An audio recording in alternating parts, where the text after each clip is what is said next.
Welcome, welcome. How are you today, Stuart? Super lovely. How are you doing? I'm good. Welcome to the Psychedelic Mom podcast. I'm so happy to have you here and thrilled that you took this time today to talk about your work. Thank you so much for having me. I really appreciate it. It's really nice Yeah. to talk about my stuff. Well, I was interested in your work. We have a mutual friend who tapped me Mm. into you and your work. And for those of you listening out there, Stuart is a student of alchemy and then teaches others the process of using prayer to alchemize their lives.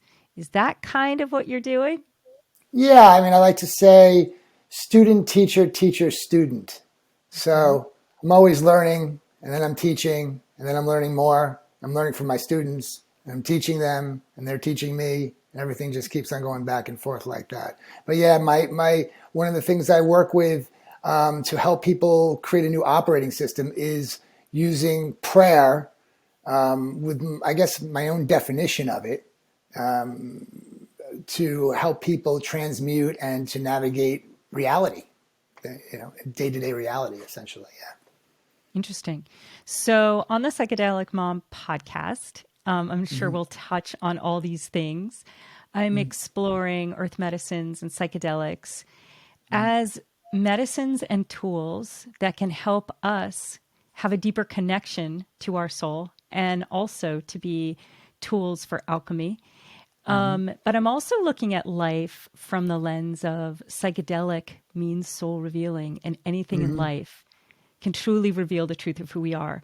But I also like to look at the aspects of our life that is that can be psychecliptic, soul concealing. So as we tap into this conversation today, I might be asking you questions about how your life has unfolded and the aspects of your life that may have been truly psychedelic and some areas that were psychecliptic.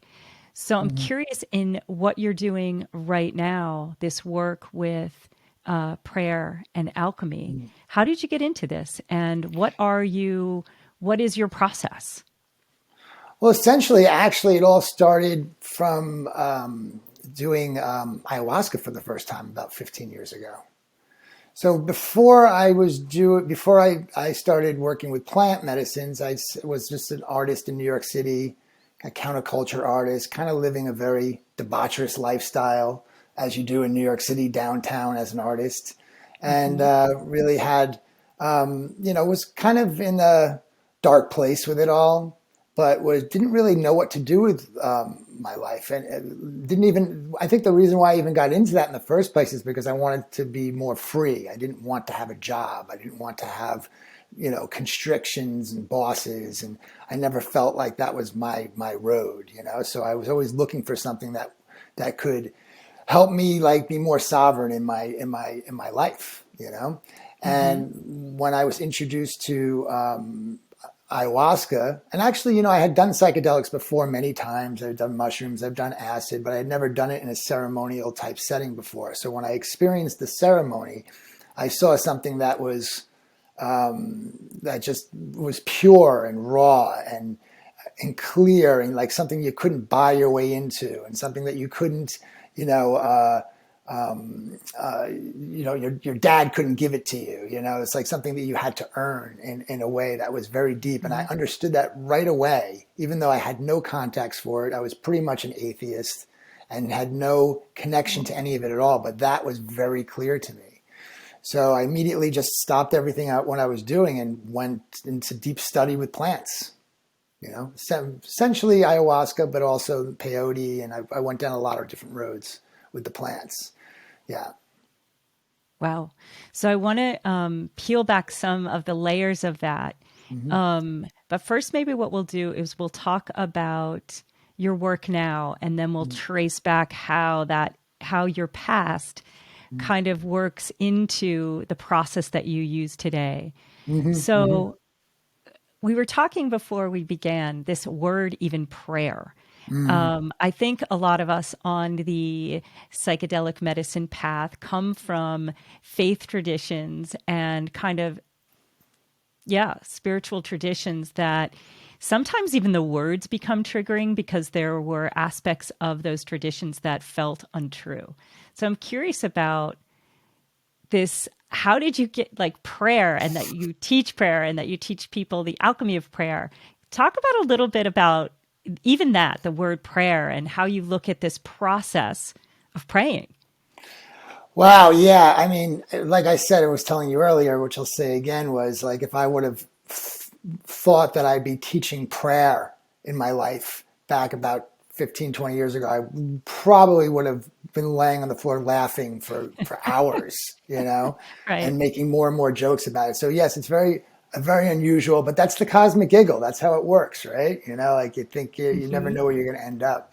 So how I came to working so deeply with prayer was really based in the idea that I had worked with many human teachers on my path of learning about plants and learning about spirituality.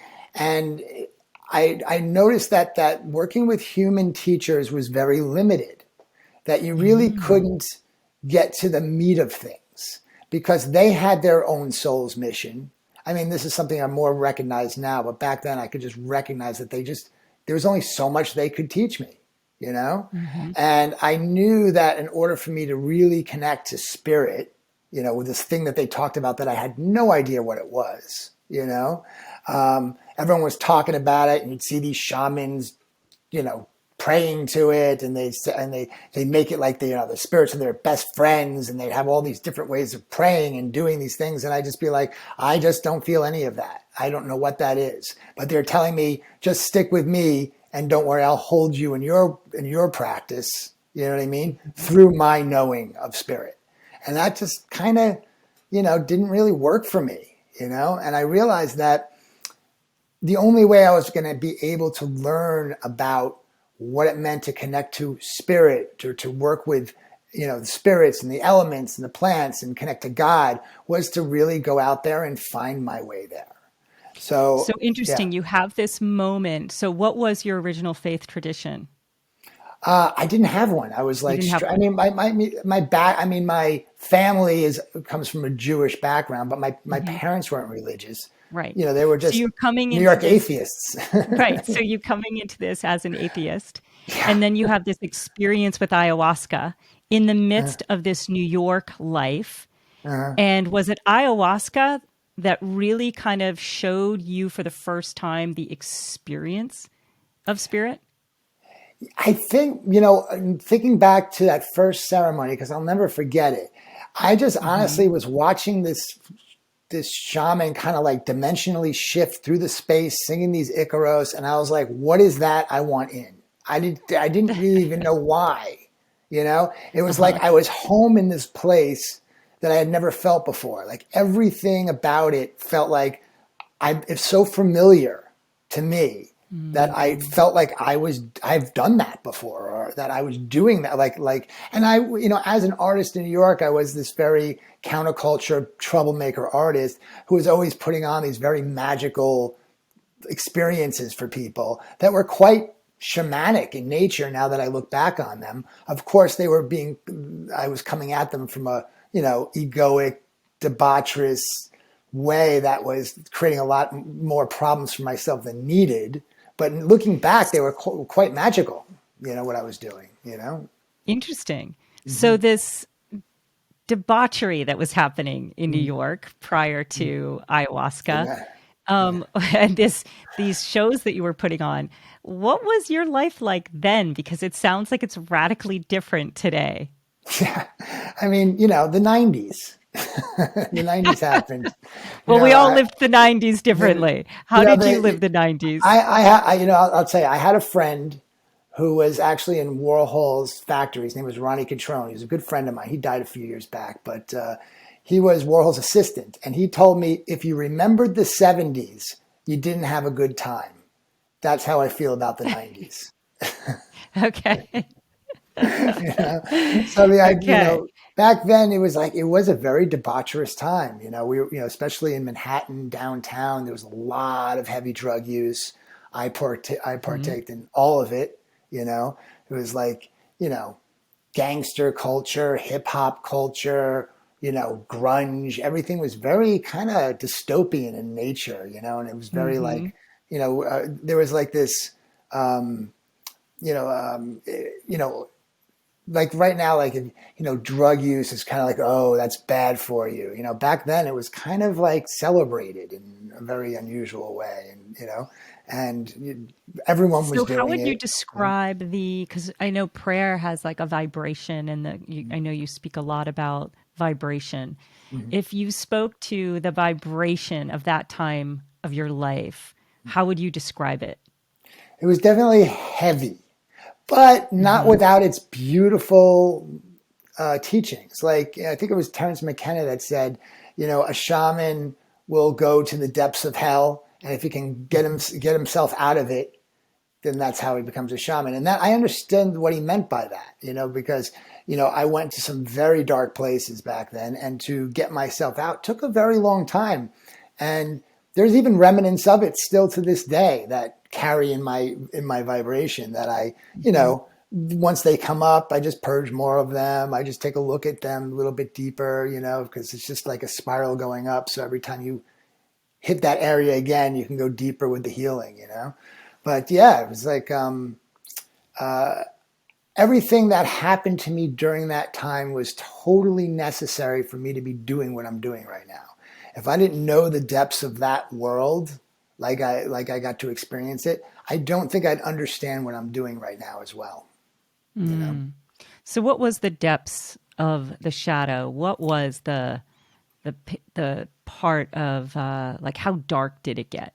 Yeah. I mean, it's like, heroin, cocaine, hanging out with gangsters, hanging out, with the darkest of characters. I was like, in these like underworld scenes. The funny thing is like I liked hanging out with like kind of like street gangster type people more than like the celebrity culture, which I was invited into.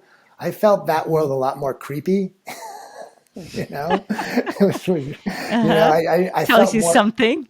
yeah, I felt a lot more connected to like, you know, people that were like, robbing the system.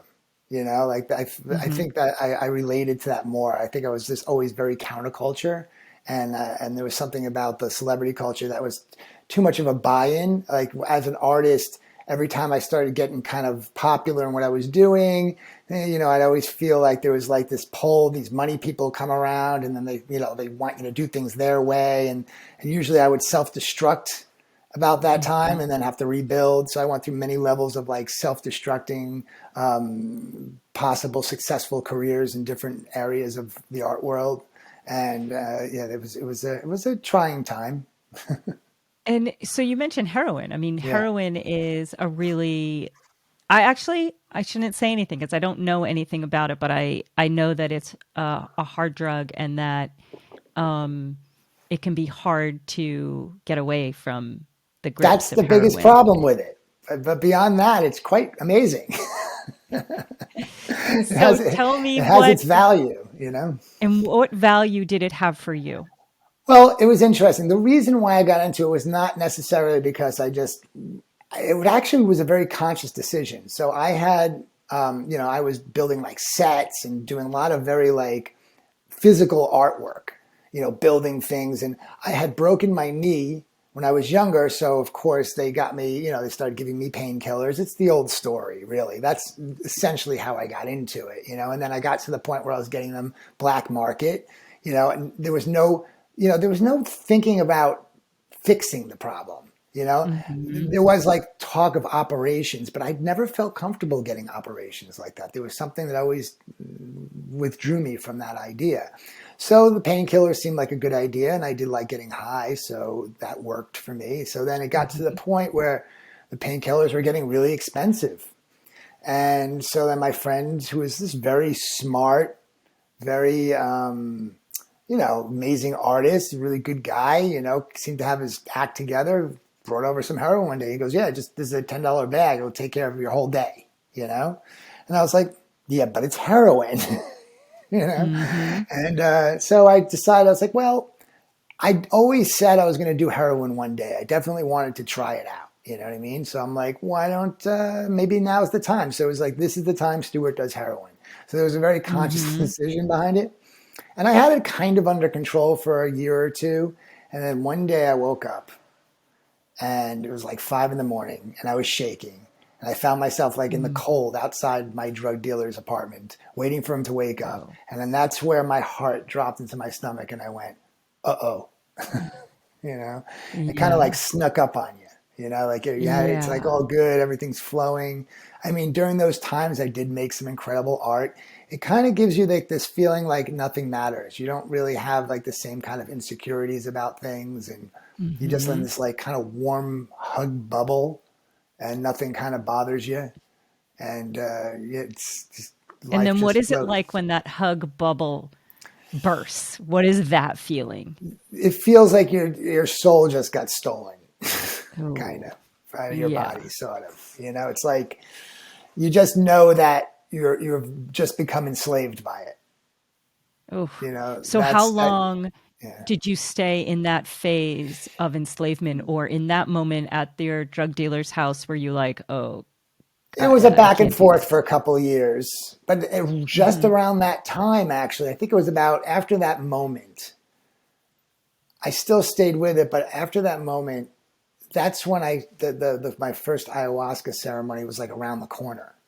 So I Perfect did, timing. it was just lined up. And then, I probably was doing heroin right before the ceremony. You know, I mean, I didn't know anything about ayahuasca. Back then, it wasn't like it is now. You know, this ayahuasca thing was coming at me from a lot of different directions. I was friends with this guy, Daniel Pinchback, who wrote a lot of books on it. I don't know if you know who he is.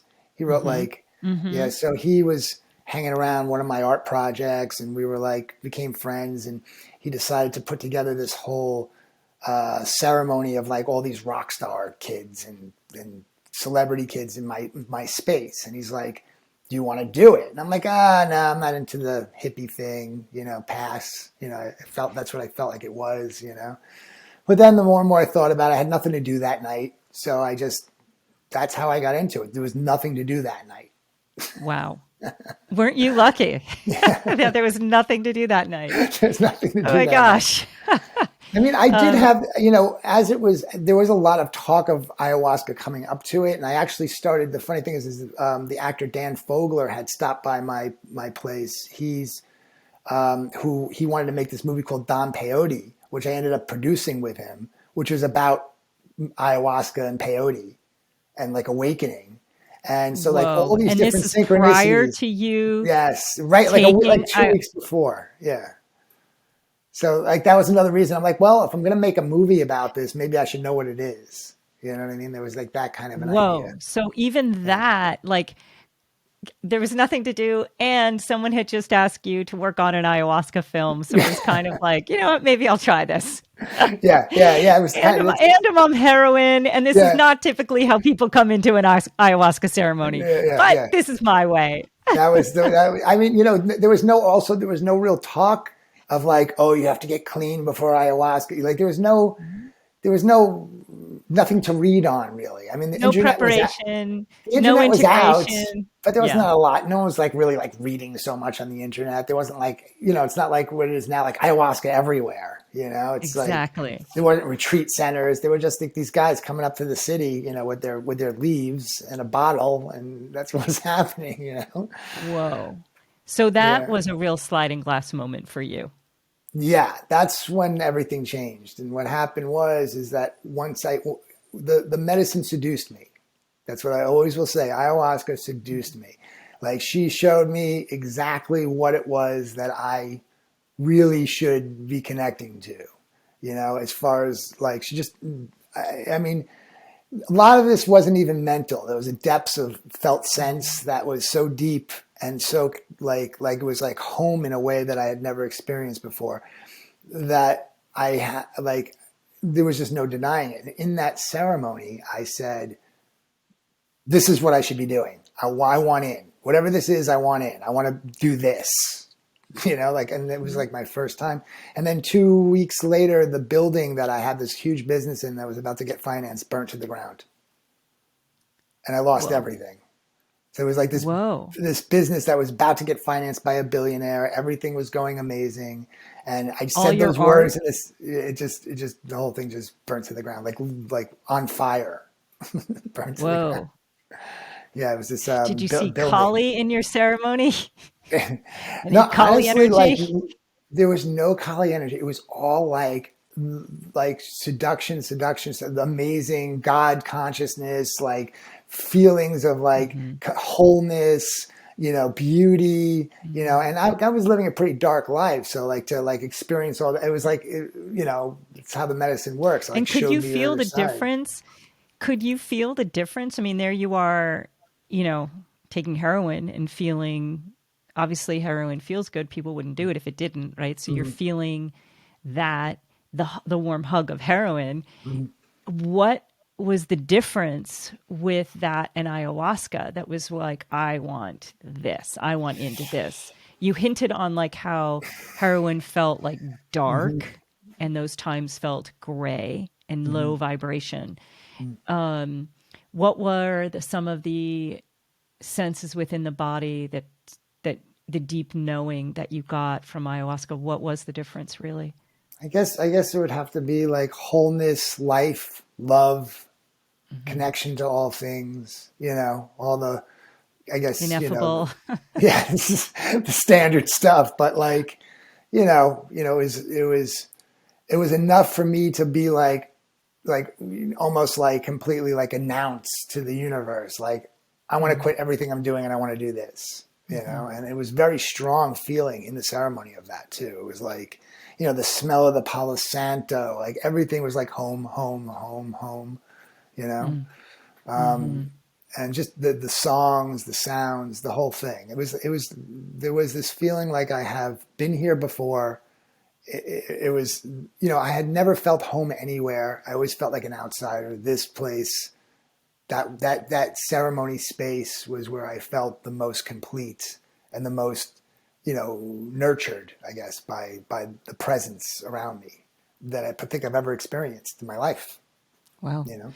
Well, it had to have been profound. And I know a lot of times the words that get used for spirit and earth medicines and psychedelics and the experiences and the journeys that we have in them sound cliche after a while.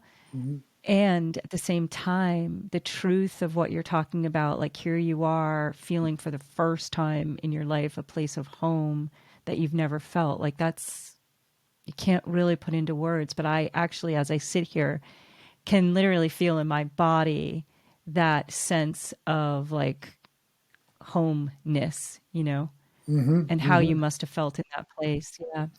Yeah, and of course it's just the beginning, but it was very Hmm. awakening, But I was pretty Hmm. deep on the other side, so this is just the beginning of a long adventure. So once, I mean, anything could happen. If I would have, if that building, that business was called Collective Heart, would have became a success, and I would have got financed, my life would have been. I don't know what my life would be right now. It'd be completely different. I could be Hmm. dead. I don't know what it would be, but there was definitely some sort of spiritual, what's the word I'm looking Intervention, for? maybe. Intervention is exactly the word I'm looking for. Someone There was was, coming in strong and hot for you. my life has usually been like that. It's been like these huge ups and downs. I seem to create a lot of Hmm. that in my life, in the past. That's changed a lot now because of the way I'm working differently. But, that was just one of many situations in my life where it was just like this huge, like atomic explosion in my life. So, what was the process of coming clean from heroin and starting to walk this path of more Mhm. wholeness for you? Yeah. So it was the first, so the building burnt down. I lost everything. That was bad. And I still had the bad drug habit. I was still fighting Hmm. it, but I wasn't really doing too much work on it. But I decided that I had heard that there were like these guys in Brooklyn, these like just, these Puerto Rican or Taino guys, these street guys that were, doing ayahuasca ceremonies.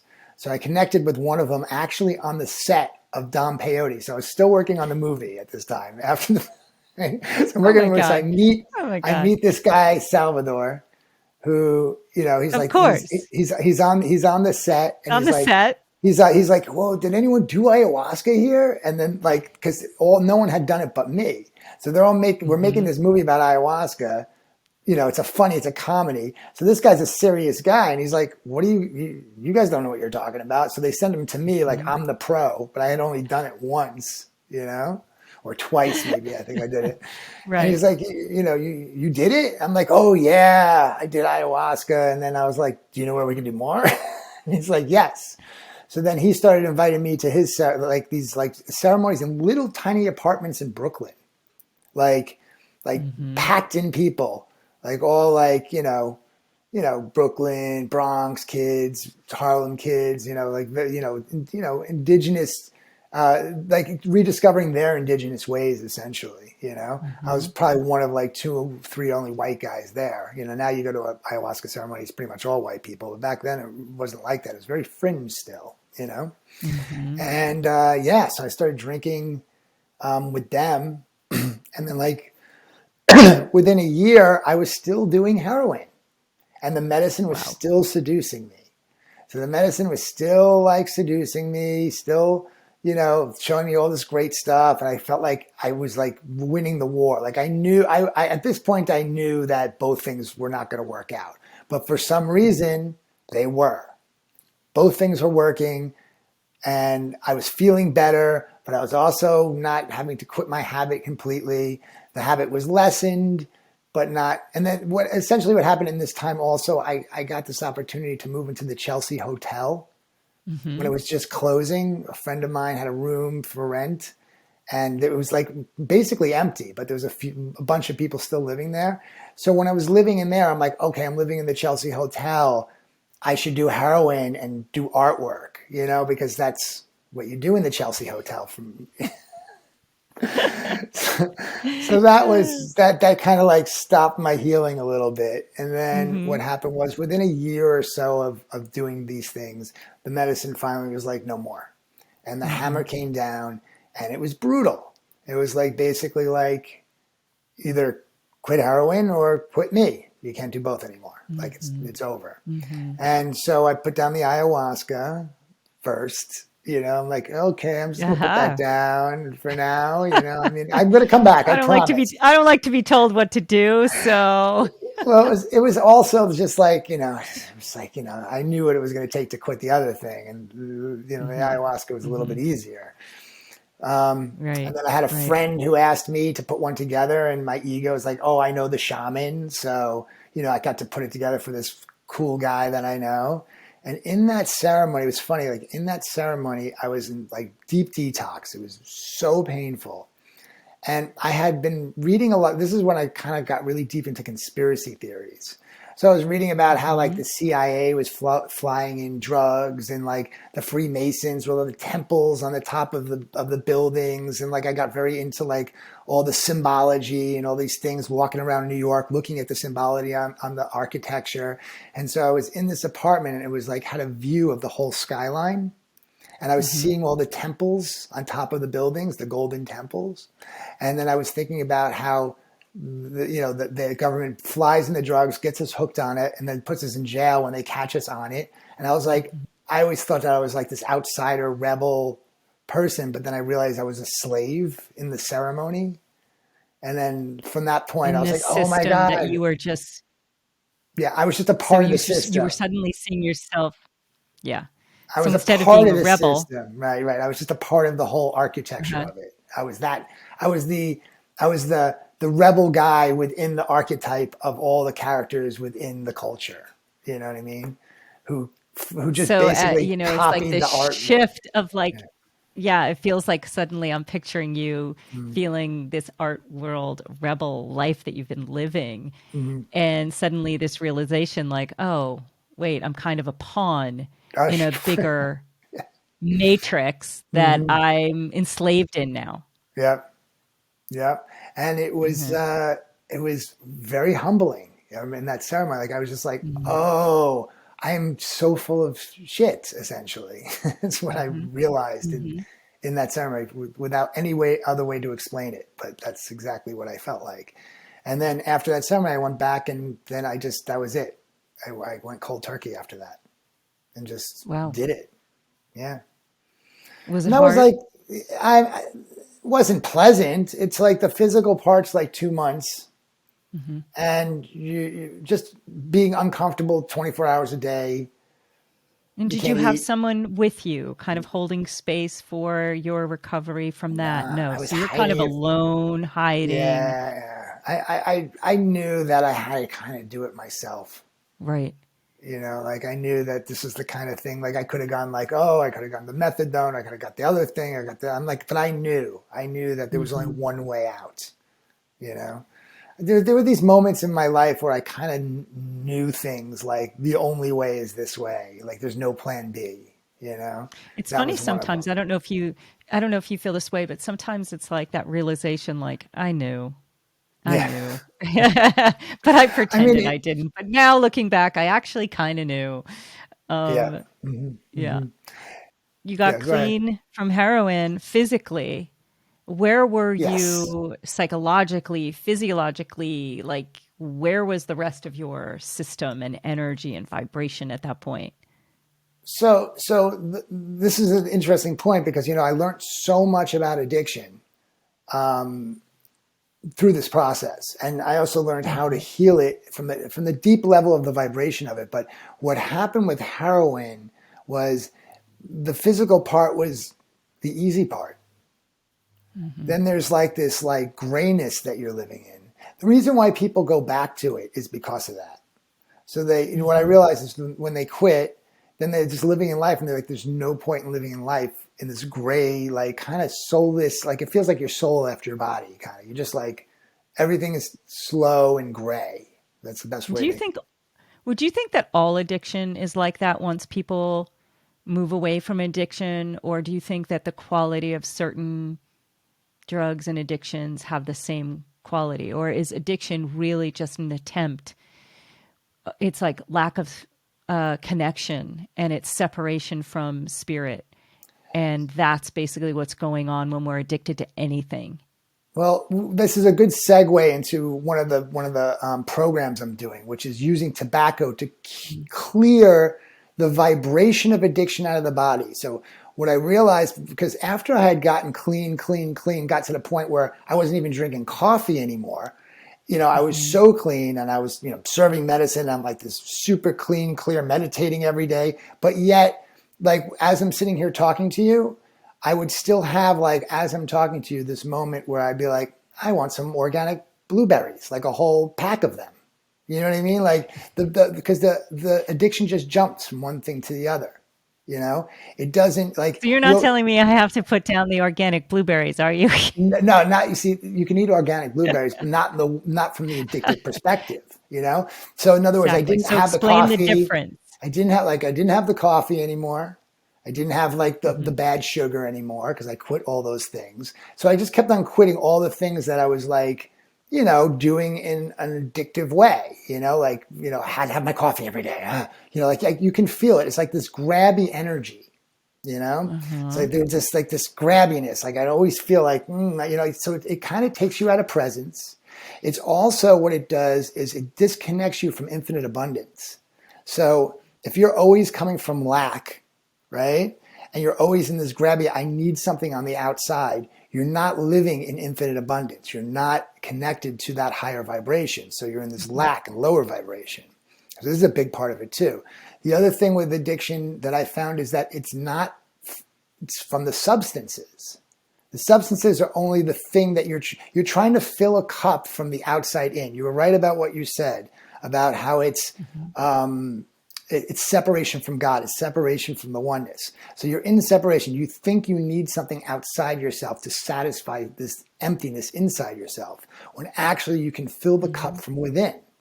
So what happens is there's from the unconscious eating or the unconscious consumption of whatever you're consuming, you're continually putting this vibration into your body of this unconsciousness.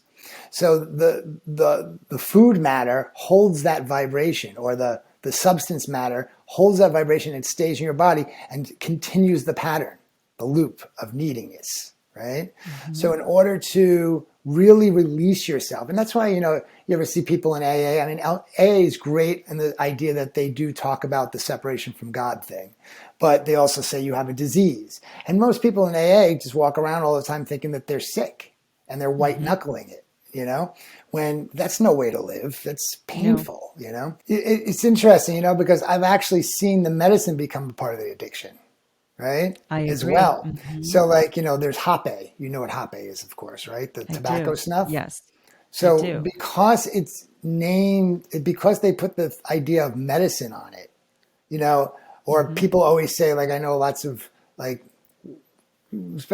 people that say, oh, cannabis is my medicine, or mambe is it's medicine. So, and even like I've even hear people going to like ceremonies in a way that was like, kind of like it becomes their social life, and it's how they get high, So there is like the addiction Mm-hmm. can be pulled into the medicine world very easily, and I've seen it. It happened to Definitely. me. It happened to me too. Like Mm-hmm. I was doing hape obsessively, abusing tobacco in a way that was, not the way to work with tobacco. I can tell you that right now for sure. And so this Mm-hmm. was, so I've seen that happen too. I think the Yeah. problem is that, what I think, I was actually talking about this. We may have been born, our souls may have signed up to go through the process of dealing with addiction. On some level, my feeling is around addiction is it's a soul quest. There's Mm-hmm. people like Russell Brand who talks about addiction and says it's like from trauma, or child abuse of some sort and stuff. And I actually besides the fact that I was an outsider with kids, my family was okay. You know what I mean? Like, I don't know if it was just a trauma. I don't know if trauma is only the answer. I mean, I think trauma can definitely start. I think that could be a way of, people who want to Mm-hmm. escape their traumas. But I also think there may be this soul's mission to learn about how to connect to the oneness and get out of addiction. When people say this, I learned this through this process. So the idea about connected to oneness, it's Mm-hmm. like one of those language things again. Like, what does that actually mean? Like, sure, you can sort of mentally understand it, but from a deeper felt sense, do you actually know what it means to be connected to the oneness or to God? Like the language is a little bit, it's not so, it's too mental, It right? sounds, and it can sound flaky, like for Yeah. someone who, it's like, okay, you're connected to the oneness. Like, what does it even mean? It's just What one of does it those even things, mean? Yeah. I mean, the language is so funny. The language with all the spiritual stuff is just so wrong on so many levels. Most of it are scientific terms, like we're raising our vibration. That's a scientific term. It's not really supposed to be used in the connotation of the way we're using it from like a spiritual perspective, although it kind of works. But I think the actual definition is very much different, than the way we use it. So let's Yeah. shift there. How would you describe, instead of using vibration, what is spirit to you, and how do you teach people to Right. actually experience spirit? How do you teach people to come to their essence within themselves, to experience something greater than themselves, whatever the thousand names that someone might call God? Like, how do you teach that? It's interesting. I just figured out how to talk about that like last week, and now I can share it. But Well, perfect timing. this question I could not have answered a week ago. How that works. But what I figured out what it is, based in my own studies, is to connect to spirit or to God or to your higher self or whatever it is. The language of that is not mental. It's in the body. It's a Mm-hmm. felt sense. So I'll kind of give you an example of what I mean.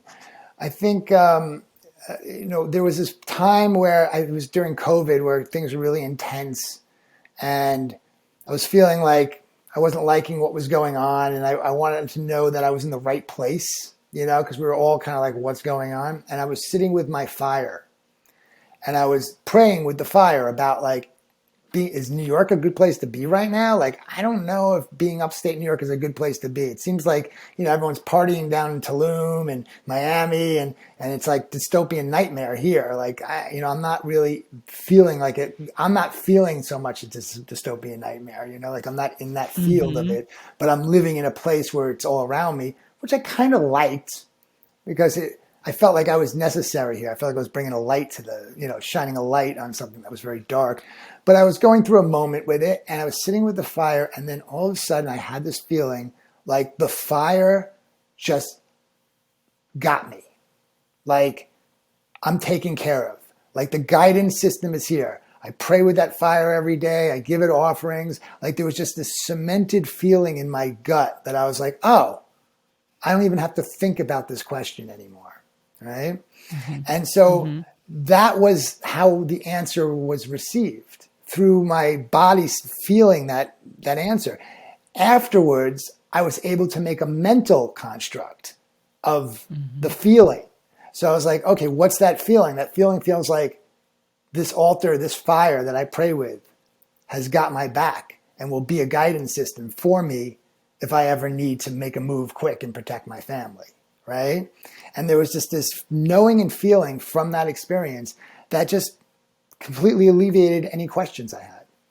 It's interesting you say that. I was with my sister recently and brother, and a lot of conversations about what's going on in the world. And what do you like? They're always asking me, what do you think's going to happen? As if I have like a magic ball. And this intuition of what's coming, and how are you preparing? What are you doing? And how should I prepare? And I'm like, well, prepare for what? Because you never know actually what's coming. Never know, exactly. And what I was trying to describe is basically what you said. I said, I think the greatest thing you could possibly do is tap in. Like, because your guidance system will tell you, like with everything, what if something wonderful is around the corner from you? How do you tap into that and follow it? What if something does happen in the world? Like, where are you going to go? You're going to go where you're guided. But if you're not tapped into that guidance system, you are going to be depending on others, and then you're not in full sovereignty. So it is, I agree with you in this sense. And what you're talking about is the felt sense of that guidance system, which is... Yeah, it's a language. It's a language. That you need to learn. And in it's order beyond to understand words, the guidance. really. Yeah. It's all built in synchronicities. And, this is a perfect segue to get into the prayer work, because this is exactly what I'm teaching people through the prayer work, because this is all how it stems, So the prayer work, what I realized is like, yes, we were talking about how the word prayer, like, and, the reason why I work with the word prayer instead of intention or manifest, or those other more new agey type terminologies that have been the quantum, Joe Dispenza style language, or is because of the vibration of the word, and how the person who prays, the prayer and the prayer are spelt the same way. So usually when there's a meta situation, that shows me that there's a lot of water running through the, there's a lot of energy in that, because it just That's actually keeps on really creating. beautiful. I've never thought of that. So if it's like I'm prayer praying is the for prayer. you, Yeah. it almost seems like the circular infinity field. That's beautiful. I actually never thought of that. Yeah, you want to work like that. So the prayer, the person who prays, is the prayer.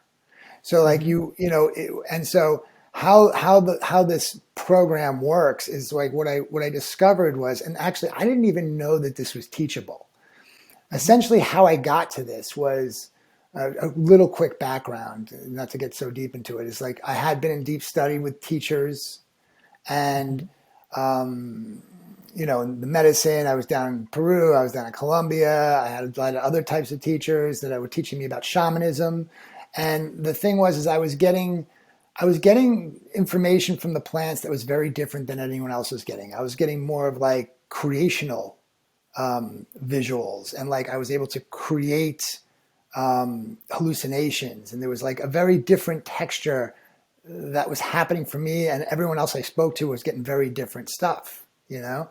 So I talked to some of these teachers about it, or some of these, you know, people that I was working with, and they mostly put it down. They're like, you shouldn't be doing that. That's not what we're doing here. This is not what this is. But it was very powerful the way the plants were showing it to me. So that was like my first kind of realization that my mission, my reason why my soul has manifested here, was to learn something different than what theirs were, you know? Mm-hmm. And then I started realizing that, you know, the only way really to truly to learn this stuff was to go out on my own and to really make my own connections. So, you know, navigating the infinite and working with these medicines in this way can be, you know, considered dangerous, or, you know, you can go a little bit nuts, you know, or, you know, so I had to figure out a way of creating a container for myself so that I could navigate my way towards the information that I'm supposed to be working with, you know? And at the time, were you mostly working with ayahuasca or different medicines? Yeah, I was mostly working with ayahuasca, which also was part of the thing, because ayahuasca does have its, although the ayahuasca was showing me certain aspects of things, it is not used for different, I think ayahuasca is essentially really used for the purposes of healing, you know, and where I always wanted to work in a much more expensive, higher, you know, like I look at ayahuasca, like from serving it as I was a plumber, you know, I was like doing the deep digging, helping people push out all the darkness up to the surface, purging it out. It felt a little bit like plumbing, you know, it's very like earth-based. It's not extremely higher chakra type of medicine. You know, there's other medicines that are way more higher vibrational, and other plants to work with. Blue lotus being one of those, you know, working with like, you know, connecting to not necessarily even psychedelic plants can help you obtain deep esoteric wisdom through prayer with them, you know? So, you know, I started realizing I wanted to connect more with ayahuasca, but ayahuasca did seem like it had like a kind of a cap or something, you know? And I was cooking my own medicine, and I was working, you know, I was working with medicine that was not connected to lineage. So I was doing my own thing, which also I got the white neo shaman guy branding, and, you know, had people telling me this and that I'm not supposed to do this and not supposed to do that. But I just didn't listen, because I didn't, you know, I learned one thing from this one teacher. His name was Shiva. He said, whatever you do, stay behind the medicine. So what I'd always have done is just listen. So if I was doing something that I shouldn't be doing, the medicine always let me know. Let me know. It was just like you get the proverbial like spiritual tap on the shoulder, and you should stop what you're doing, you know? So, you know, And did you ever get that tap with ayahuasca? Oh, yes. Many times. Yes. Yeah. Yeah, she keeps you in line, you know, if you know how to listen to her, but it's not out of like, you know, it's never out of like, you know, anger. It's nurturing. It's just like, she's, you know, she can be sharp with you, but it's always loving. I don't know if you've ever been in a ceremony or anything where you've had some voice speak to you in a nasty way. Have that ever happened to you? Like something yelling at you, like some kind of spirit? I've had these experiences like that. When I realize is that it's trickery. If anything speaks to you from not the place of love, you don't listen to it. You know what I mean? So all my relationships are built with love. So with the plants, with the elements, everything has to be built in love. And that's how you can create these relationships where, you know, by feeling the energy, if it's a place of love, it's a place of friendship, brotherhood, sisterhood, you know, family, you know, in this beautiful communication, it's coming from the right place. If the information is coming to you in this kind of aggressive way, it could be something that you shouldn't be talking to, you know. So that's how I learned that. So at some point, did you put ayahuasca down and not serve it anymore? Several times, yes. So after the first time I started serving, essentially what happened was I got this vision that I was going to end up in Hawaii, and I was going to meet somebody, and I was going to drink ayahuasca every day for 2 months, and then I was going to cook it and serve it. And literally that's what happened. Wow. Like, I traveled around the world. I ended up in Hawaii. I met this guy the second day I was there who was a cook. He gave me 2 bottles of medicine. I drank it every day. On Christmas, we cooked it. I had all these bottles, and then people started calling me about ceremonies. Oh, I heard you're into the ayahuasca thing. Do you want to come here? And then I started traveling around. And I stayed away from like New York and California and Austin. I was like Texas, Mississippi, New Orleans, like deep South Louisiana. I went to places like that. I was actually giving talks in like Louisiana to like church people, going to churches and talking about ayahuasca with them. What were you seeing serving medicine? Like, what was the experience of serving other people medicine and holding the container for, besides being a plumber, I'm sure there were other aspects of it. What were you witnessing? Well, here's an interesting point. I mean, that's a long, that could probably be a long question. And I'm sure I have a really good answer for that. But one thing I did learn is that once I started learning how to trust my prayers, I no longer was in my head during the ceremonies. So in the beginning, I was, not as tailored as I should have been. I've never had a problem. Everything always went super well. But basically what would happen is like I would always be worrying if people were having a good time or if they were getting the healing that they came from. And so I was like working really hard. When I started deepening into my study of my prayer and trusting my prayers, I would pray over the medicine before I started, and then basically I knew the prayer was going to come true. So I would never have to think again. So, what I would be able to do is to answer that question a little bit more was you can definitely tap into people and help them move energy. It's very magical stuff happens. You know what I mean? Everything's connected. If you get out of the way and you just, when I first started, I was singing all the time. Then I stopped. And then the second round, after I had quit for a little while, I was just basically meditating and praying the whole time and would have a musician playing music. But then there would just be moments where I would just pick up my leaves and shake them, and like someone would come up to me afterwards and going, oh my God, that changed my life. And, so things would just come through me and I just do them. So the more and more I did, the more and more I was able to get out of the way, which I think is the best answer I can give to that. So let's say I said to you, Stuart, I don't really know how to pray. What would you say to somebody like, no, prayers don't really work. And, I don't really pray. What would you say? How would you start to help them understand what prayer actually is? Well, essentially, I mean, it makes sense. Most people, it's like our divinity has been stolen from us. Culture has downgraded us to regular humans, but we are fractals of the whole. So we are that. We are that which we want to pray for help. I always say co-creator, creator. So we're in co-creation with the divine, but we are also simultaneously the creator. So we're both perceptions at the same time. And we can oscillate from back and forth, so we don't get pigeonholed into the idea that we're in separation. We are in separation, but we're also the oneness in separation, having the experience of separation. We're actually really not even in separation. We're actually just having the experience of that. So to answer your question, so what I do with people is that want to learn how to pray is it's about study. So I say, look, you have to study how your prayers work, okay?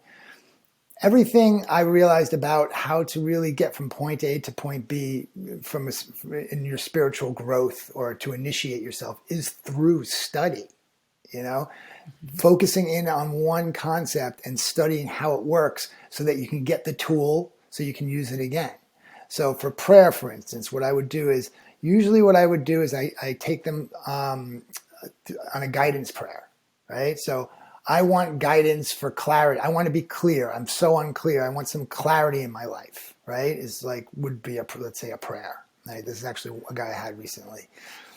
So I'm like, okay, great. So all you got to do is you don't have to do some long-winded thing where you're like, oh, Father, this, that. It's not like a religious prayer. It's like a mantra. Mm-hmm. I like some guidance to my clarity so I can be clear on my choices that I'm making right now. It's that simple. So I usually tell them the first one's important. So like what you do is you put your foot down. It's like you're putting your wizard's hat on and you're standing on the proverbial cliffside with your wizard stick and you're like, I want guidance to my clarity. Right? So then once you make that announcement, it's on. It's happening. The prayer has begun. Even if you never prayed it again, it's going to happen. But what I do is I tell people to revisit their prayers every day, several times a day. It's good to do a prayer over your food. Why? Because you eat 3 times a day. And it's good to pray over your food. And do a prayer with your water and do a prayer, So in other words, you're saying it all the time. So you're staying connected to the idea, right? And then what I tell them to do is just observe. Just observe.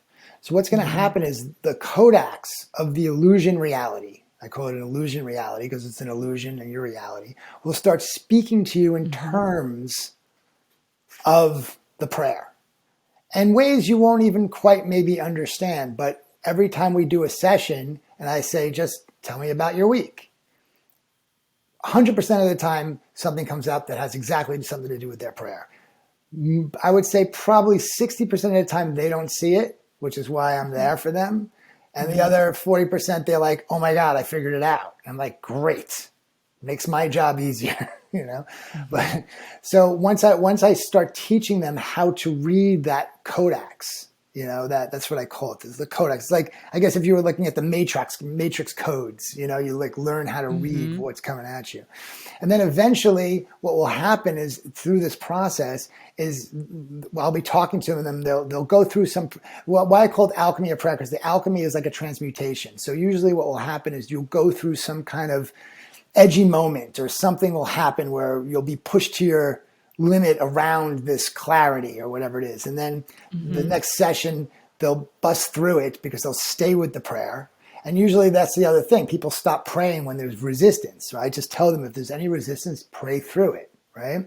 And then on the other side of that is the receiving. The prayer is the prayer. So once they come in, then usually I'll get on the phone with them and they'll be saying things like, I'm so clear right now. I totally understand. I totally get it. And I was like, what was your prayer again? And he's like, oh my God, like he didn't even put it together. Like a lot of times they don't put it together right away. But from that experience, they learn how to put it together. So now what's happening is they're developing an operating system, a new operating system. So you're not stuck in your head. So every time you hit like a crossroads, you can create a guidance. You don't have to sit there and go, oh, what should I do? What should I do? What should I do? You get into the trust. And another thing that keeps on happening is this kind of prayer that I'm teaching isn't like, not necessarily manifestational prayer, although you can use it for that. But it's more about creating a guidance system and also ways of initiating yourself into deeper wisdom. So what usually will happen for people with this process that I teach them is one prayer will take you to the next prayer. So once they get clear, then all of a sudden there'll be a new thing that comes from the clarity. And then they can create a new prayer from that prayer. So what's happening here is you're creating these containers to work in, right? So each time you do a prayer, it's a container. So you're operating within the context of the container. And then once you fill the container till its limit, then you receive the prayer, then you can create a new container. And this way it keeps you focused, it keeps you disciplined, you're being guided. That's the guidance system,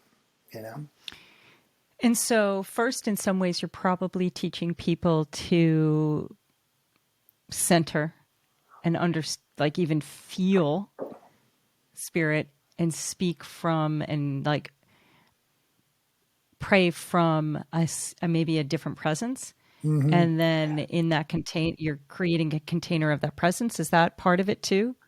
Well, that's like part 2, if they want to keep on moving forward. This beginning, this is like you almost, in a weird way, don't even have to believe in God to do this part of it. It's more about like, you're just, I can say, look, like if you don't believe in God or something, just connect to your higher self. Believe, you have to believe in something that's, grand, outside, or just outside of you, but also you. Right, exactly. So Yeah. it's Yeah. it's you know. So I mean, essentially, it works either way. You don't have to like be so in devotion to get an answer if you ask for it because you're just speaking to you anyway. So I'm curious, are there different ways? We talked about the prayer of clarity. Are there different ways to work with prayer? Yes, there's different ways to work with prayer. That's why another reason why I like prayer, right? Because if you say Hmm. manifest or intention, which first of all feels like your intention, they're very limited, right? So with prayer, Hmm. you can manifest, you can create an intention, you can initiate yourself into deep esoteric wisdom, and you can create devotional prayers to connect to deities, elements, plants, God, so the devotional prayer is what we can talk about next, which is how to connect deeply and create the relationships between the spirits of Pachamama, earth-based spirits, and also, Hmm. divine frequencies. Like you might want to connect to, the Egyptian, like Osiris and Isis type frequencies. These are like six-dimensional frequencies. That's the way I see them, and you can connect to them as well through devotional prayer. But we can talk about the elements and plants first, if you like. That seems to be the Sure. direction Yeah. we're going. So, how, from what I learned, is you like with fire. I mean, there was a couple of times in my life where I had a fire burning for like 3-4 months straight. Right. I'm extreme about how I operate. Obviously, this is not. I like it Yeah, though. I mean, but in a lot of ways, though, it's just the deep learning. the way I look at it is I have to, before I can actually teach anything, I have to go to a certain, I mean, like it's infinite too. Like, that like you can go infinitely deep with any of these teachings. I can Hmm. keep on learning deeper levels of this. It's never going to end. I mean, what I know now is probably still just the tip of the iceberg, but Hmm. enough that I can feel it and then actually turn into mental words to speak about it and actually imprint it with people. So through my Hmm. knowing, I teach from my practice. I don't teach Hmm. from a book I read or an idea Hmm. or something I learned from somebody. I teach from my practices, so there's like a vibrational aspect to my teaching.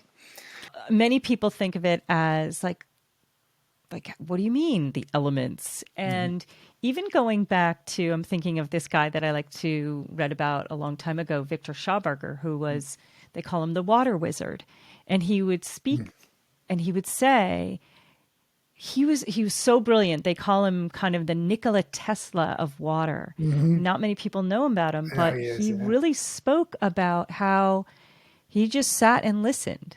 Mm-hmm. Like the water told him, like, and we're as Westerners so far away from being connected to the elements. So it sounds strange, but really what you're talking about is all of our kind of primordial, like, or our indigenous roots that we've gotten away from. And Mm-hmm. that is listening and being in relationship with these elements. Mm-hmm. And so it sounds like for you, you had a fire every day for Mm-hmm. months and were in deep relationship with that fire. What would you say that medicine taught you? That fire taught you? Yeah. I mean, I mean, to do something like that, like Yeah. it just changes you. I mean, it's the Hmm. devotion, it's the devotional act, it's the Hmm. that will bring you there, and you'll have many days of no magic and frustration before you actually get to the surrender of the magic of it. Hmm. Essentially, the way I understand it is through deep sense of felt sense gratitude and respect Hmm. is how you create the relationships between plants, elements, actually, well, anything really, I guess, but to create the relationship of the spirit as a guidance system, it takes a Hmm. devotional act of like deep felt gratitude is how it turns on. So, I mean, I would be on my, just down on my floor in front of that fire and, because I really felt that way too. It wasn't like I was trying to get Hmm. something from it. It was just this feeling like I knew that this is what I needed to be doing, and then like I remember in the beginning of COVID, I was serving ayahuasca. And this is actually the first time I've actually gotten English words from the fire. I served a ceremony because people wanted to do it, and I said yes. And it was extremely dark. It was a 2-night weekend retreat. And it was so dark the first night that I was like, maybe I made a mistake. Maybe I shouldn't have been doing this. It was the first one I decided to do. And the second night, I was like, can I even do a second night? And I went out to the fire because I always have a fire burning. And I went out to the fire and I gave it some tobacco. And I was like, help. I was like, give me some guidance, help me. And the fire said to me, nature rewards courage with strength. In English. Nature rewards courage with strength. Those words tapped into my mind. And so I did the second night. And after that, I literally like lost the level of fear that like it purged fear from it, So the fire gave me that guidance, But, then, things would happen like, from doing those long stints with fire, like you would literally sit in front. I would have times where I'd sit in front of the fire and the entire fire would just turn blue, Amazing. Like, hello, like it was that reactive. Or like I'd be doing a deep prayer and like literally the log would just pop right out of the fire, So there's, the fire is great because it's super reactive. And I'm an Aries, so fire is my thing. And for years and years of being a firekeeper in ceremonies and also working with the fire, one day the fire is like, okay, we're good. Time for you to work with water.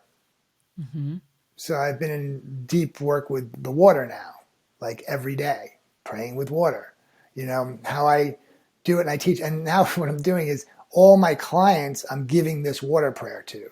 So I'm building a field of water prayers, Well, it's funny because when I first spoke to you about coming on the show, you had talked about water, and I'm a Pisces, so I'm all water. Yeah. And I had a client that night, and I am teaching spiritual direction just as a spiritual teacher with a particular client. And, I had not meditated for a while, but I had been in a practice of meditating on the Tao Te Ching for years. And the Tao Te Ching has so many verses that are about being like water. And so after I talked to you, I thought, you know what? Maybe I'll bring in this meditation of the Tao Te Ching and water. And just from talking to you, I ended up bringing in a water meditation, and we're working with water right now. Amazing. Great. Yeah, it's really beautiful, incredibly profound. I'd love you to share the particular meditation that you taught me just with the glass of water, because I shared that. Yeah. Oh, amazing. Yeah. So, once again, like what, the connection is through the felt sense. The magic happens from the body, right? So, the teaching is just to hold a glass of water to your heart in the morning, first thing before you touch your phone, first thing you do, is the way I like to teach it, because it's like you're fresh. You're still like, waking up, you're a little bit like disoriented. It's a good place to be when you're in a prayer, and then you just feel the gratitude from your heart field going into the water. You're feeling it. So you can be saying thank you to the water, thank you to myself. I usually like to do both those things, but it's really what you want to do is like tap into that feeling.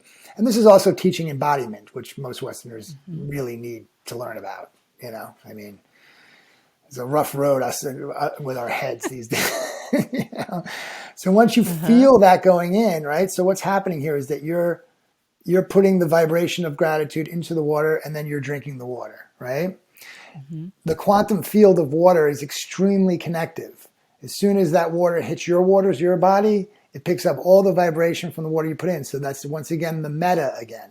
I was just thinking that actually as you said that. Yes, so the prayer is the prayer, and the water becomes the drinker becomes the water.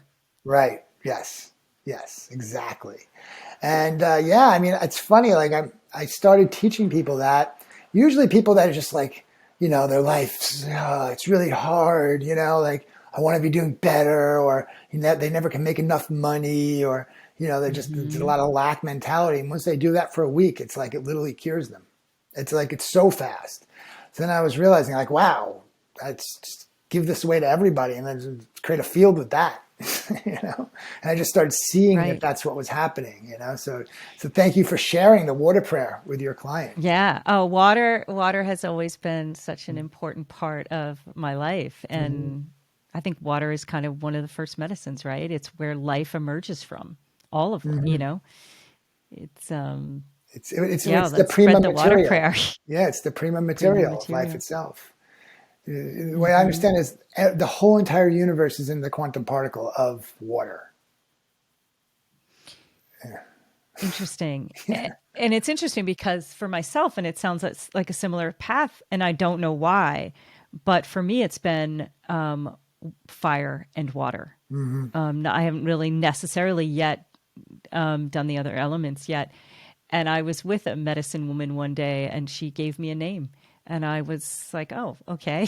She said it's where water meets fire. And so I don't understand that name yet, but what's the name? Where water meets fire. Right. Okay. Where water meets fire.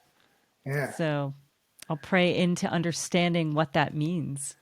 I mean, right off the bat, it's the masculine and the feminine in balance, I guess. But I would see it that way. Which I think in a lot of ways is what we all come to learn how to do, is balance those two parts. To be in truth with those two parts. Yeah. Yeah. That's why, it's funny. I haven't even gotten to earth or air yet. I've been just like years and years with the water and the fire. I haven't even figured out how I would practice with the air and, I guess breathing or with the air, but it just hasn't happened. Hasn't even come to me yet. Yeah, hasn't. No. I've just been working. The fire and the water just seems so. For right now, just keep on working with them. What are the prayers that you're currently holding for yourself, the world? It's an interesting question. I mean, I look at it because I also know that it's like the people, those of us that are awake, are kind of like impatient sometimes. We want other people to awaken and to just come into their hearts. And, that's what we're hoping for. But we also have to realize that everyone's here to learn in their own way, and you can, no matter what you do is, this is how the way I got the download on how this works is, you can make prayers of may all beings awaken to the heart, in an easy way, so it's not, so we don't have to go deeper and deeper into the chaos, that's something that I do. May all beings awaken to the heart, because that's where we have to go right now. We can't fix the mind energy with the mind energy. It's not going to work. And then also, may we have infinite sovereign abundance. May all beings have infinite sovereign abundance. There's a lot of lack mentality being perpetrated out there by the culture, and we don't have enough of this, we don't have enough of that. It's just, it's just, our minds create a lot. So if you have a lot of people believing that there's lack, then there's going to be more lack. There's a. Would you say that kind of prayer is like your day is a prayer? Your life is a prayer, besides this idea of saying a prayer, that we live the prayer. Yeah. It's the meta, right? It's like getting back to the prayer talk again. It's like, once you understand how your prayers work, once you know that they work, and you've studied and you've practiced and it works, and you start to believe it, and then you go from belief to knowing. So it's like thinking, believing, knowing, when it drops into the body and it gets crystallized in the body. So once you're in that trust, once you know your prayers work and trust your prayers work, then you can trust yourself, then you can live in your truth, then you can be more authentic. Then once you pray, you are the prayer.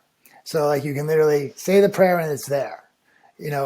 these days I don't even bother praying for something that I want in the future. I'm just super present with it. It's all there, you know? So I'm just in the moment with it all. I'm not like trying to, I mean, yes, I have these ideas. I'm trying to create big things and, you know, there's these, but I already know that they're there. I'm just patiently, you know, holding space for them to arrive in the material world, you know? So Wow, yeah, it's that's just beautiful. living the prayer. Yeah. So, one of the things we were talking about on the medicine path is how it can also be a path where there's a lot of addiction, or people are coming to the medicine path to still fill themselves from something outside. Mm-hmm. And you were working with ayahuasca, and then were working with your own addiction with Mm-hmm. heroin and then tobacco. And now you're working in prayer, and you moved from working with fire, and I know you're still working with a fire, and then kind of water. This is a long question. Let me see. All right, I'm gonna ask you You're a doing question. great. Okay, okay. I'm like summarizing. It's Okay. good. It's good. It's a lot All of right, let me information. see. It's a lot of information. Okay. All right, let me try that again. Um, okay. We were talking earlier about the medicine path Mm. and addiction. And I know you were serving ayahuasca while actually doing heroin. And then you went through this recovery of heroin through medicine. Mm. And then we're working with tobacco. And I know you hinted at when we originally talked about how tobacco showed you in many ways how to heal addiction. Mm-hmm. Mm-hmm. So I was wondering if you could talk about that, because I found that so profound, your relationship with tobacco, what tobacco taught you. Yeah. Would you like to Yes, talk about that a little bit? I'd I love would to hear about it. love to talk about tobacco. It's one of my favorite topics. So tobacco is a really powerful teacher. I'm going to start this with an indigenous story that I heard recently, which was so like tobacco. So essentially how the story goes, and I'm not sure I'm getting it totally right, but there are all these master plants. Now, when we talk about master plants, you know what I'm talking about, like coca, rose, ayahuasca, you know, there's all these master plants, babanzana, you know, like there's all these plants that are considered healing, powerful plants, right? So there, all these plants are lined up, and God's going down the road to each plant and saying, so what do you want to offer humanity as a healing, you know? And each plant would give its answer. And at the very end of this line is tobacco. And so when God gets to tobacco, tobacco goes, what would you like to offer humanity, you know, in the world in healing? And he looks at all the other plants and he goes, everything they're doing. Wow. Yeah. So that's that's an indigenous story about tobacco. So, you know, Amazing. you know, I loved for many years smoking tobacco unconsciously. You know, even after I had cleaned up, even after I had been serving, I still was probably, I've gone through so many different levels of working unconsciously with tobacco, getting clean, going back, getting clean, going back. And part of the reason why I kept on going back was because I knew that I had a relationship with this plant and I just didn't know how to have one in alignment. And I just didn't know how to do it. I give up the smoking it, then I do too much of the hape, but I knew I always wanted to have tobacco or work with tobacco, you know? So, you know, it was challenging because tobacco is interesting, right? Tobacco is like, people would say it's addictive, but I actually feel like it's not that it's addictive, but what it does do is show you that you're an addict. So you always see smokers are like, oh, I got to quit smoking. You know, it's like there's like this whole thing with tobacco. It's like, oh, I can't quit. I gotta quit. It's like, it shows you that you're an addict. That's what I feel like it does. I feel like it's not even really addictive because now I have a relationship with it and it's not an addictive relationship, you know? Do you still smoke tobacco? No, well, no, we'll get to that. Let me get to that. Okay. I'll answer that question. Only when I'm using it to work on people medicinally, to blow tobacco on them. But I'm not even supposed to do that without tobacco telling me that now. So we'll get to how this all came about. Okay. So basically, I went through this, struggling and struggling and struggling. Finally, the way I was able to quit smoking tobacco was by growing it. I got some seeds and I growed it and I prayed with the plant and it helped me stop smoking it. That was an extremely profound experience of just growing and nurturing the plant and then being able to quit the smoking. Now, when I was when I was serving a lot of ayahuasca, I would do hape. Hape is the tobacco snuff that helps you ground, and it's very protective. And I just always liked the tobacco close to me. Sometimes I would smoke a pipe of a pacho to clear the space, whatever. But I was also still using it not in alignment. If you're using it daily or even a couple of days a week, or if you just whatever it is, if you're using tobacco in this way, you're not in alignment. I don't care what anyone says, it's impossible, And I would see it happen too. If there were times where I was working with tobacco super unconsciously and using it very addictively, the magic of my work clearing people with it or working with it, from a medicine perspective, the magic was gone. But if I was doing it, if I was in alignment with it, it was so powerful, So what happened was because I was serving a lot of medicine, I started doing a lot of hape and I got deep into the hape again. And last year, what happened is I got this really, really beautiful hape. It was gifted to me from this really powerful shaman in Brazil, and it was very special. And I did a hit of it, and all of a sudden the tobacco just started talking to me.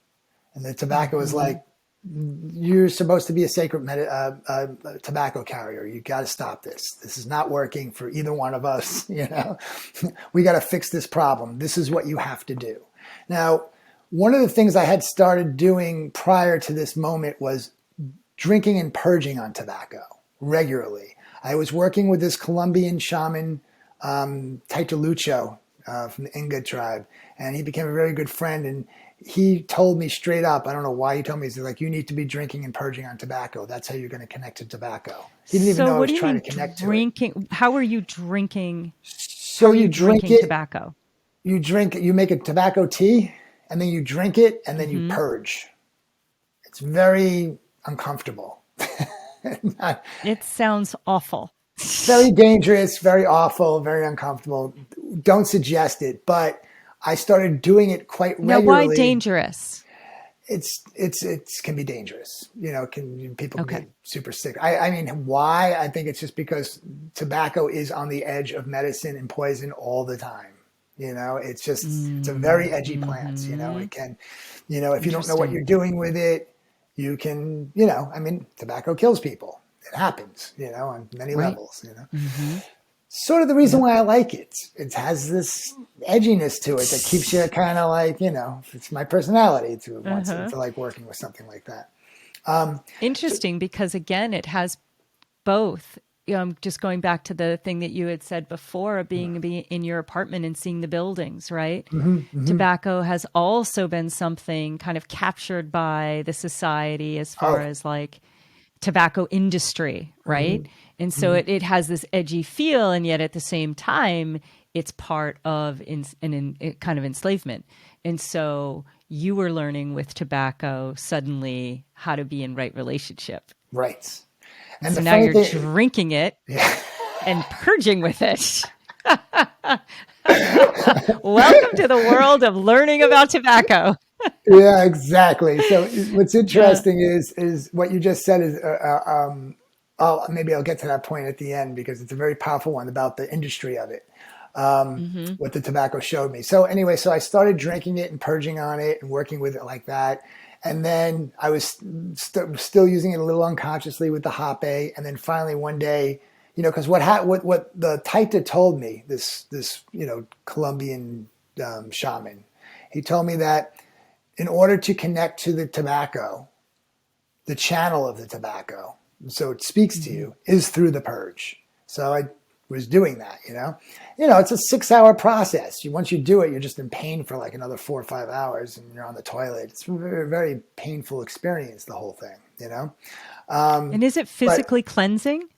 Oh my God, so good. Once it's over, you smell different. Yeah, Wow.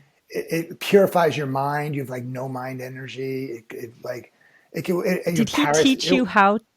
Did how he to teach you how to do it? Like how to make the tea, how to go about this process? Yeah, I mean, I kind of knew, but he did. Mm-hmm. I did it with him. I got the gift of living with this guy in the jungle by myself, and he's a very famous guy for like 2 months. So, I got to see how he did things, and I like he was a real wizard. So I liked the way he operated. So I kind of, I liked his ceremony with it. So essentially, what it is like you're just, you're making like 3 pints of tea. And you're drinking 3 pints of tea, and as you're drinking it, you're purging and drinking. It's not a pleasant experience.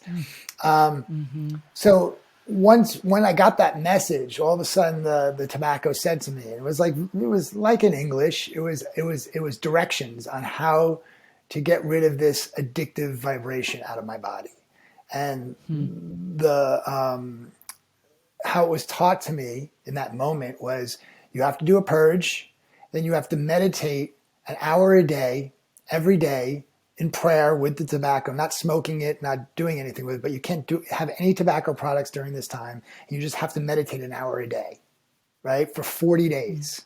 And at the end of the 40 days, you have to do another tobacco purge. Then you do a 3-day water cleanse, like just water fast. And then do some psychedelics just to see what happened, like to get the connection, Wow, what an experience this was. This experience was one of the most powerful experiences I've ever had. I never knew things worked this way before. So basically I did it right away. Like I started right away. I'm like, okay, I'm in, And before that, I was not a big meditator. I would meditate maybe 20 minutes, and not every day, maybe a couple, 3 times a week, whatever. I was not very big into meditation. I had to meditate an hour a day, every day, And were you eating at this time? Was there any direction on what else would be going into I your can system? do anything else. The only thing I had to give up was the tobacco. I mean, I guess I could have given up other things that were affecting me, but I chose not to. And I was very glad that I didn't, because it wasn't in the directions anyway. Because what I discovered is through this process, you become hyper conscious aware of the addictions. So you can see it, like I can see I can see the gremlin going, I want more stuff. I want more. Then I started eating sugar, and I just it moved like the gremlin. That's what I call the addiction gremlin, to the surface, where you became hyper conscious of it, of the unconscious consumption and the all the stuff, and like literally it was like a creature, like this vibrational creature that was in me, and I got to sit in meditation and face the creature every day, and have this like deep understanding and thanking the creature for being a great teacher, but I'm done with you kind of idea. Like not, I never feel like these kind of things are like to be cast away without some love. I mean, they definitely taught me something, Right. So I had that experience and I did the whole thing. And then at the end, I did everything they said to do.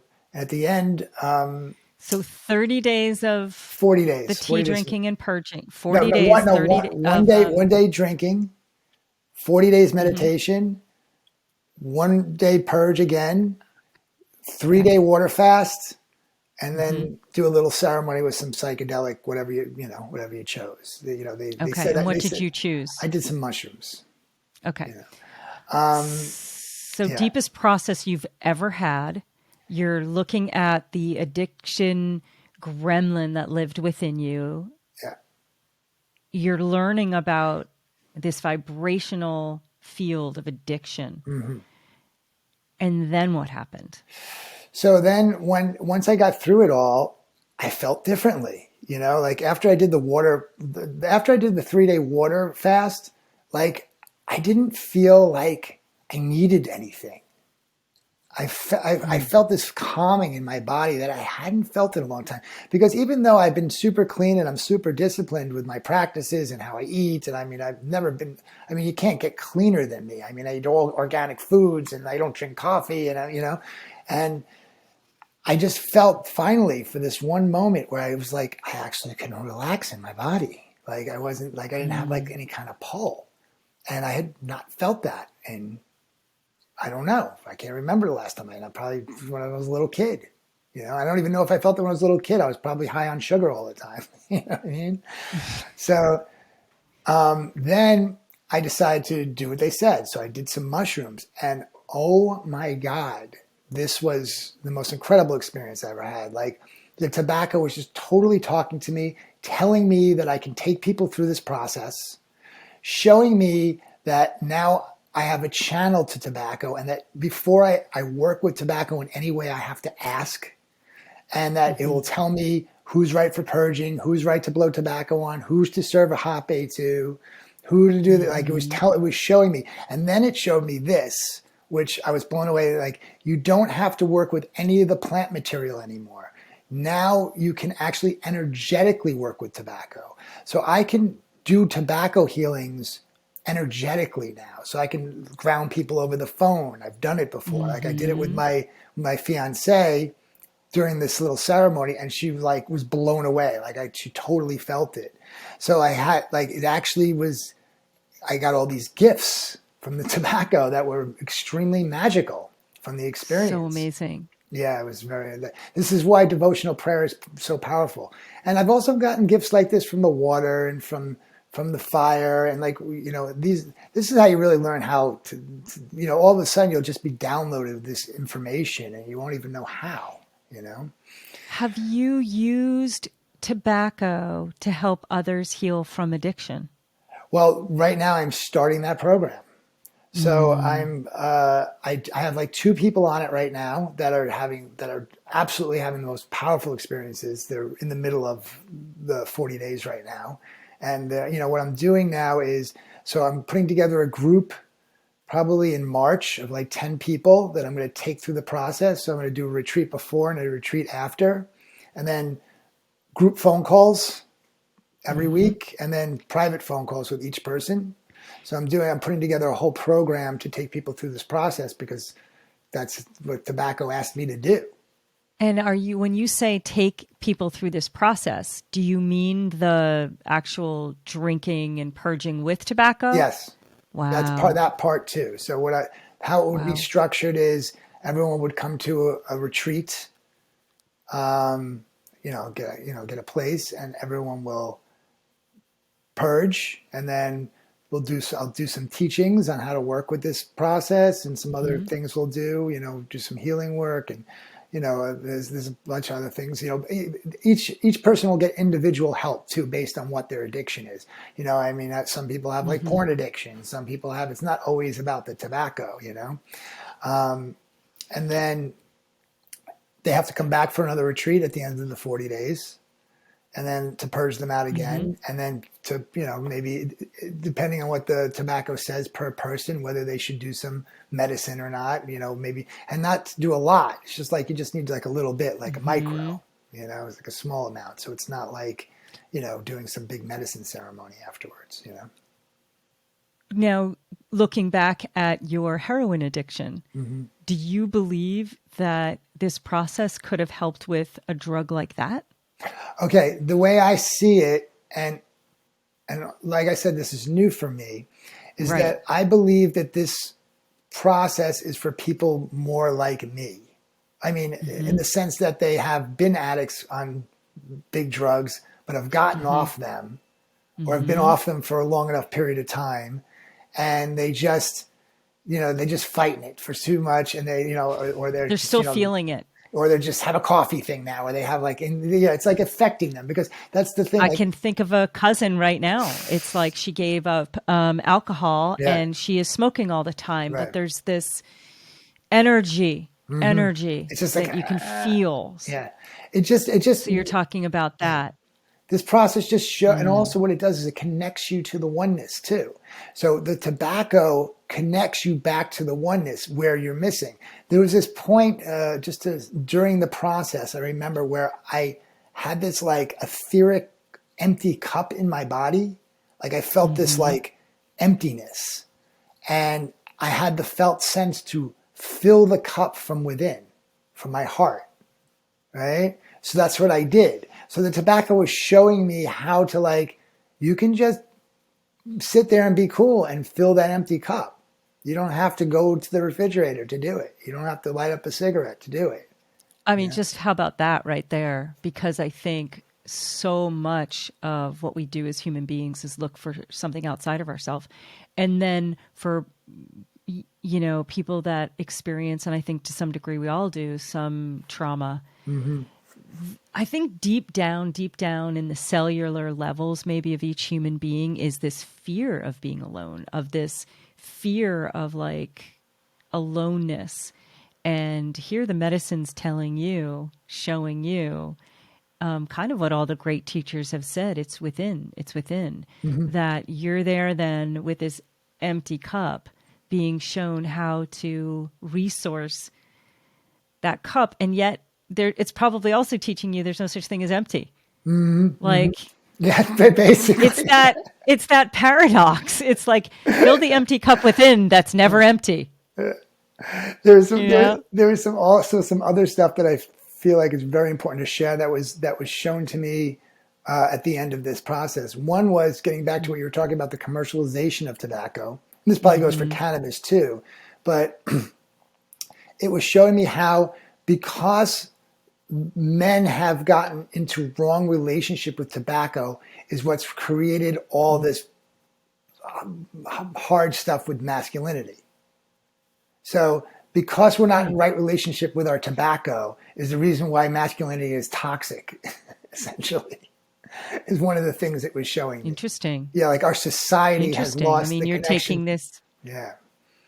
And also... Well, it's interesting. I'm thinking of the Marble Man, right? You're taking masculinity and a form of masculinity anyway. Yeah. And you're putting it on the cover of everything. And it's tobacco. That's fascinating, actually. It's funny you brought that up, because that was one of the images I saw, was the Marble Man. And what did it show you from that? Well, what it was showing me was basically that, like exactly that, is that they created this false idea about what it meant to be masculine and how to work with tobacco. So it created this whole culture of disappropriating the tobacco in this, like, you know, very twisted relationship that ultimately, has created some sort of issue with our consciousness because of this plant is so powerful.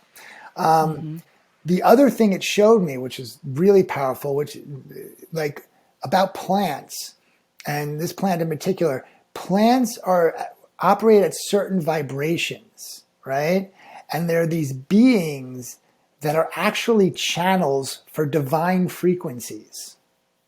So tobacco is a channel for the cosmic father frequency. So the primordial masculine frequency is what it channels. So what it brings to the planet. So it grounds that frequency into the earth plane. So if it's not in alignment and you're not in alignment with it, you're out of alignment with your masculinity. That's pretty unbelievable.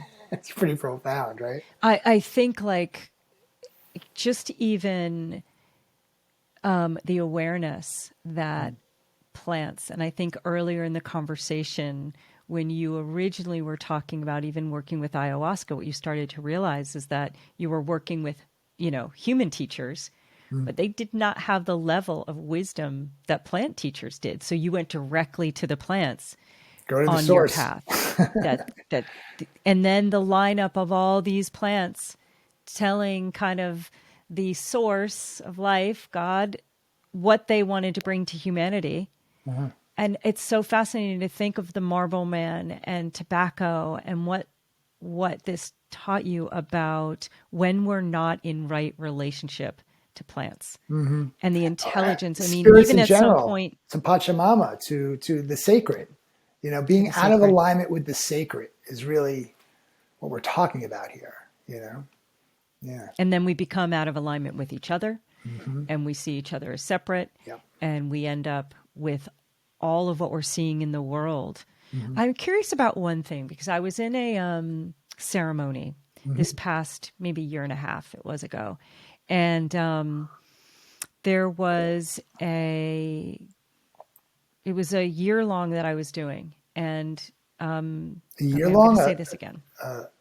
So I was doing a year long intensive when I was training to serve medicine, and the medicine in particular was toad medicine, bufo. And so once a month for once a weekend, every month I had to go with this group, same group, and learn about serving medicine. But it wasn't really just about serving medicine. It was everything. It was really your own deep work. Mm-hmm. And so we had one ceremony, and it was a mushroom ceremony. And before the mushroom ceremony, I think there was tobacco that was part of this ceremony. And there was a woman in the space who was an indigenous woman. And after the ceremony, to be honest, broke down in different ways because the container wasn't held as tightly as it should have been.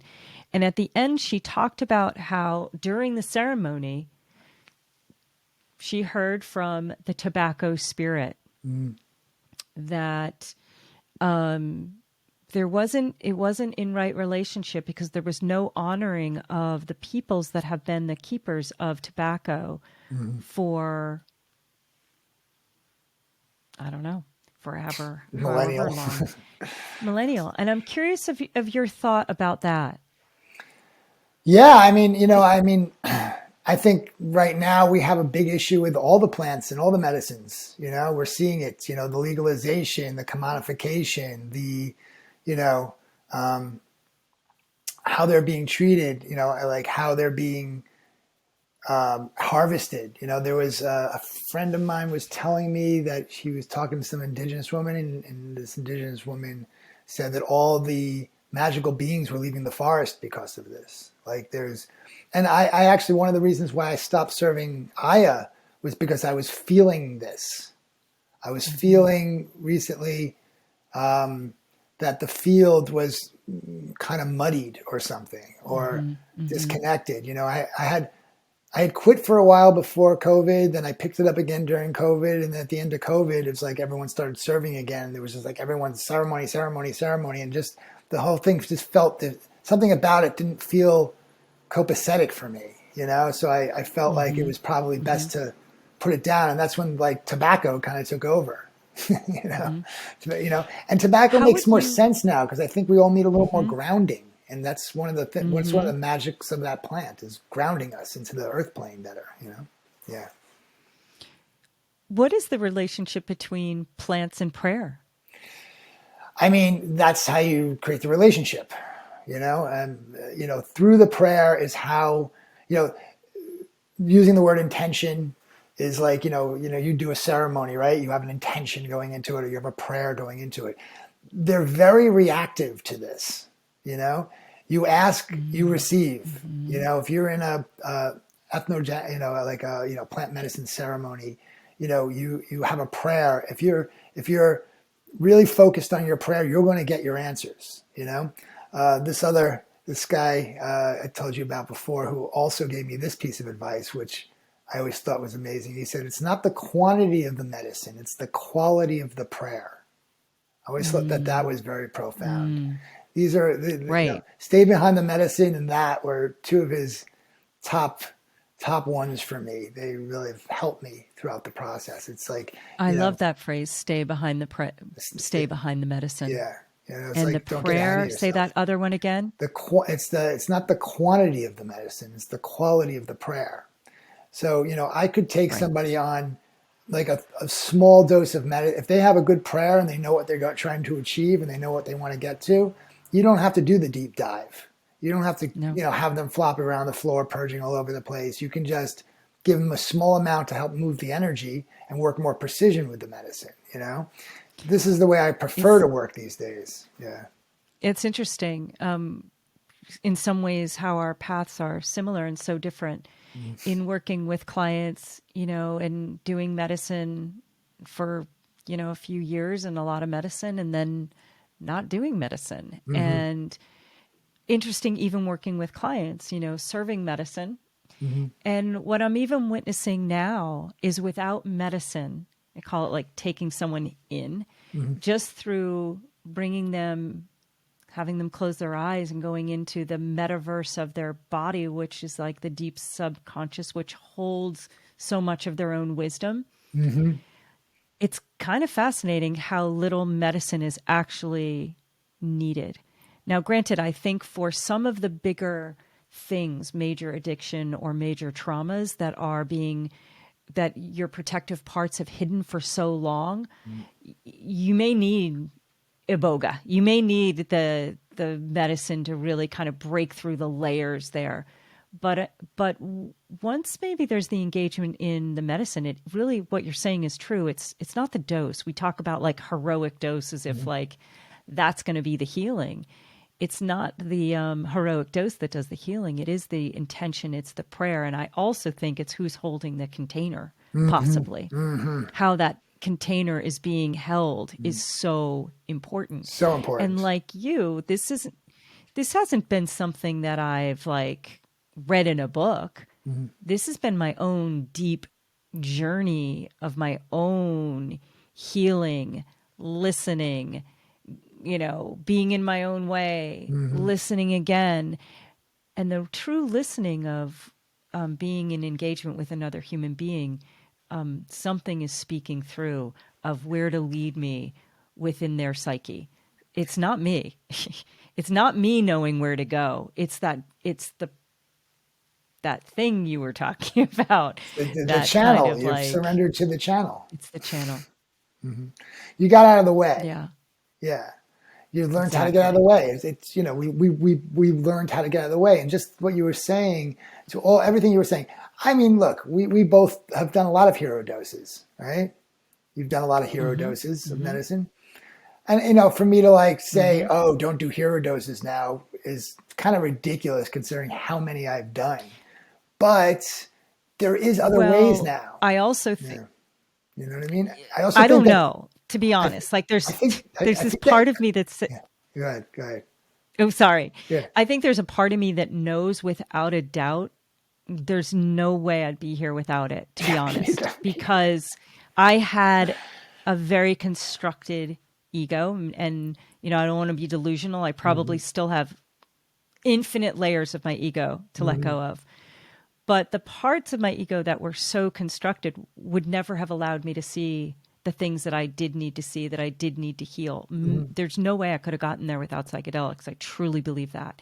So what you said is true. Like, it's ridiculous for me to say to somebody, you don't need a heroic dose. You don't need medicine. I think once you've used medicine, you need less. And that doesn't mean at some point I'm not going to need more, because I'll be dealing with something that I don't even know yet that I may need the assistance of medicine with. I think, I feel like COVID was this dark night of the soul for the whole world, where it pushed all the darkness up to the surface. So things are easy to move. So these experiences that you're having and I'm having of helping people move big energy, lineage stuff, dig deep traumas very easily, is different now. We are in different times than when we started. When we started, things were a lot denser. Things were a lot more pushed down. Now everything's kind of more up to the surface. I feel like, although I highly suggest that people should do heroes doses, if you just don't feel like you want to go down that path, doing the work that you're talking about, doing this prayer work, doing the other things where you can, because I've helped people do very deep trauma work with the prayer work, with no medicine. It's doable. There's many ways to get there. Amazing stuff, huh? Wow, you're great. Do you want to end with a prayer? May all beings be at peace. No, I mean, on a serious note, yes. We do this work, right? Because it's a prayer. We're doing this work as a prayer.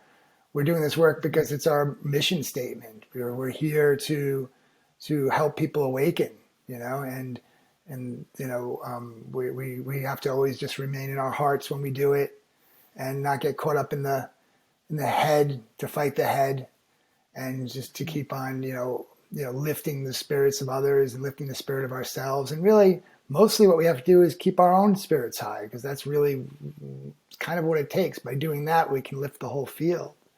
So we're in a very beautiful time, and we're very lucky to be doing the work that we're doing. So and I just want to say thank you so much for this. You're awesome.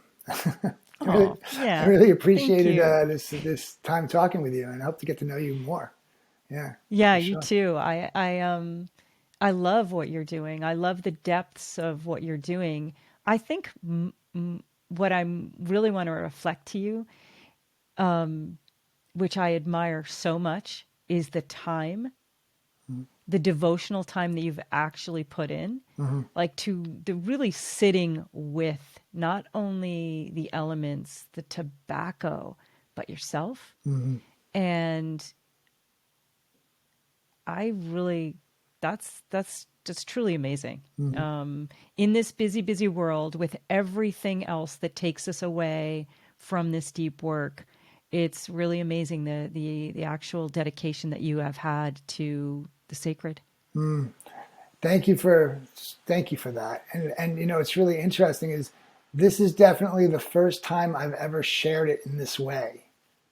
I've been just in the deep study for years and kind of operating, undercover with everything I was doing. And, I had this moment, this feeling that it was time for me to come out and share and to teach and to help people connect, because I was just seeing a lot of spinning happening.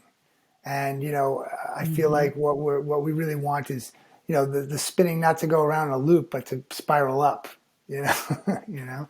So I really thank you for this was so meaningful for me to share, and really, really so appreciate it. Yeah. Well, you have a wild story, really. It's a beautiful story that I think so many people are going to connect with. So thank you for being here. Yeah. And I want to check back in with you and find out after you do your retreat. I'd love you to come back and talk about what you witnessed. Oh, absolutely. For sure. I mean, right now, just with the two guys I have on it, it's so powerful. Like I can feel them. It's why it's like, the Shipibo dietas, right? You've heard of like dietas, like with plants, and it's sort of like I'm getting the feeling it's kind of like that. It's kind of like taking someone on a dieta. Like a tobacco dieta. Holding someone on a dieta, yeah, but in a different format than the way they do it. But so thank you so much. Have a beautiful evening.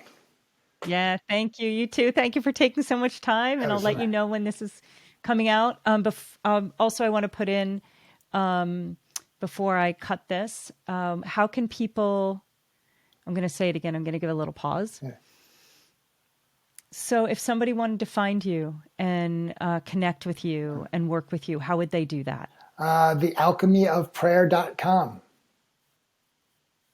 is a good way, I guess. Beautiful. Also, I think my Instagram is at Stuart _ alchemy of STUART _ alchemy of. And I'll put that in the show notes so everybody can find you. Okay. If anyone wants to drink tobacco, get in touch with me. Sounded like a lot of fun. It's lots of fun. Thank you so much. So blessings to you and your family. Thank you so much. Yeah, let's talk again soon. Blessings to you. Let's keep in touch. Yeah. Bye-bye. Okay. Bye, Stuart.